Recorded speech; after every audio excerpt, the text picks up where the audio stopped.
सबु बापांक भाग्य झियो होई न थाए। राजा दशरथ जेतेबेले निजर 4टी पुओंक बरजात्रे नहीं राजा जनक द्वारे पहुँचवा परे राजा जनक सम्मानपूर्वक बरजात्री को स्वागत करथिले। तापरे राजा दशरथ आगकू जाई जनकंक पाद छुई नेले। चमकी जाई जनक राजा दशरथंक हाथ धरी कहिले, महाराज आपण बड़ हेबे, बर पक्ष हेबे। ए ओलटा गंगा केमिति बही जाउछि? राजा दशरथ खूब सुंदर कथा कहिले। महाराज आपण दाता अटंती, कन्यादान करुछंती, मु तो ग्रहिता।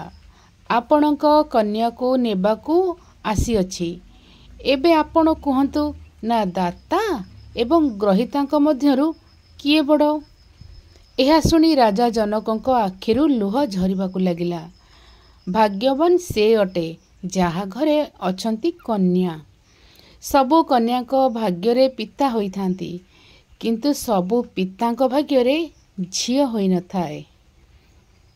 वीडियोटी भल लागिथिले लाइक करंतु, सब्सक्राइब करंतु।